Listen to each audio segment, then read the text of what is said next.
Une fois le radeau dans l'eau, j'aurai moins de 60 secondes pour m'échapper en jet ski avant qu'il ne tombe dans les chutes. Dans cette vidéo, je révélerai le tour de David Copperfield aux chutes du Niagara. Voici un bref résumé de ce qui s'est passé. David Copperfield arrive en hélicoptère et atterrit près du bord des chutes du Niagara.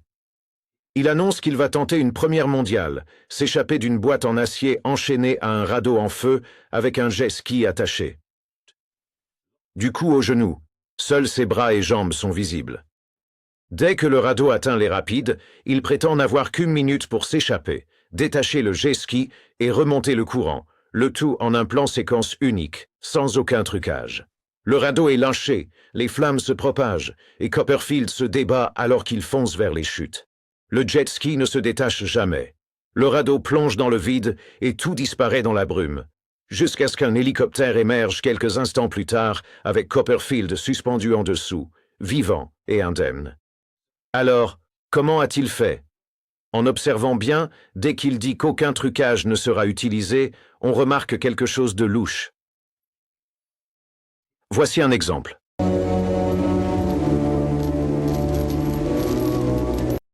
Voici le deuxième.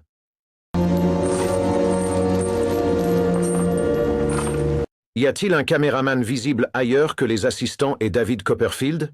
Non, n'est-ce pas? Les images montrent un seul caméraman au-dessus du public.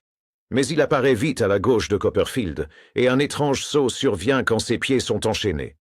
D'après ce qu'on nous montre, le caméraman devrait être positionné bien plus loin, au-dessus de la foule, et non pas apparaître soudainement juste au-dessus des pieds de Copperfield.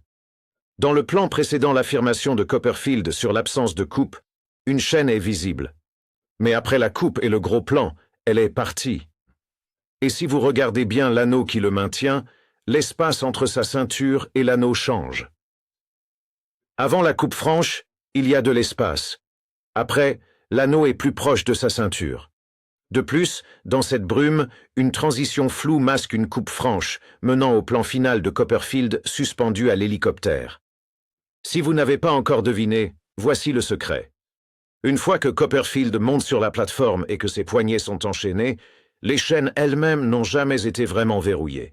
On peut le voir clairement. Dans cette perspective révélée, la serrure n'est fixée qu'à un seul maillon, et mal en plus. Ce gros plan est aussitôt coupé, remplacé par des images ultérieures, le rendant ainsi moins perceptible. Un autre plan montre ses jambes enchaînées, mais ce gros plan de la serrure fut filmé plus tard, en post-production. Après la coupe franche, les chaînes aux jambes semblent mal attachées, rendant la preuve superflue, car le plan fut filmé à part. Une fois enfermé, ne voir que ses mains et ses jambes, c'est facile à truquer. L'échange survient après le gros plan, quand le plan passe à une vue large de lui, déjà en place. Les jambes que vous voyez dépasser sont fausses. Alors, où sont ces vraies jambes? Elles sont suspendues, dissimulées sous la plateforme, au sein d'un faux fond, au moins temporairement. Ces images ayant été filmées après, le public n'était plus présent. Et honnêtement, ça n'a jamais vraiment eu d'importance de toute façon. Si vous vous demandez si le public l'a vu s'échapper ou a remarqué ses jambes sous la plateforme, la réponse est non, car le public n'était plus là. Même sans auditoire, Copperfield devait encore berner les téléspectateurs. C'est pourquoi la caméra s'élève brusquement, masquant la zone inférieure de la plateforme tout en maintenant l'appareil centré.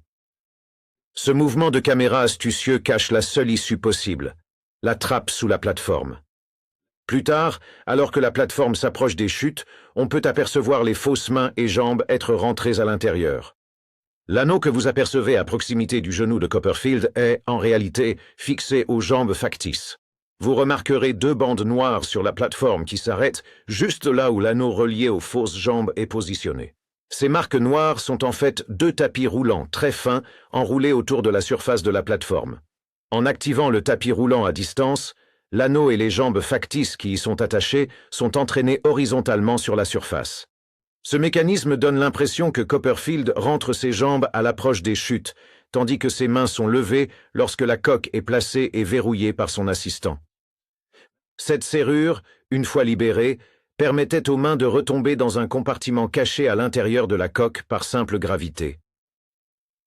Les mains, mécaniques, bougèrent de façon répétitive, comme les fausses jambes. En discutant des anneaux, on observe un nouvel accroc. L'anneau de cou n'était pas fixé à la base et il monte légèrement quand il est couvert.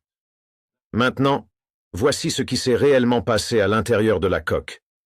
Copperfield a ouvert une trappe située sous lui, un panneau qui s'ouvrait vers le bas, lui permettant de sauter directement sous la plateforme. Ses jambes pendaient déjà en dessous, cachées à la vue. Dès l'ouverture de la trappe, il n'a pas chuté immédiatement. Il s'est attentivement cramponné au poignet dissimulé sous la plateforme afin de maîtriser sa descente. Après s'être discrètement soustrait au regard, la caméra dézoome tandis que le dispositif vide dérive vers les chutes. Et maintenant, le grand final. Iraman 7 m'a en fait fourni des images des coulisses du véritable tour, tel qu'il a été filmé en direct. On peut voir clairement que toute la cascade était une mise en scène. Dans ces images des coulisses, on peut réellement voir que Copperfield est déjà suspendu à l'hélicoptère, au moment même où il est supposément toujours à l'intérieur de cet engin.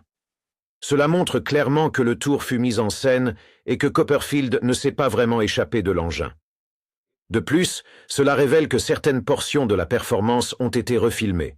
Dans une scène bien précise, on peut voir la plateforme se faire retirer, ce qui signifie qu'une des plateformes a bien été larguée dans les chutes du Niagara lors de la performance initiale, tandis qu'une plateforme en double a ensuite été poussée vers le bord, puis rétractée pour les segments refilmés. Derrière ce masque, seule la vérité demeure. À la prochaine.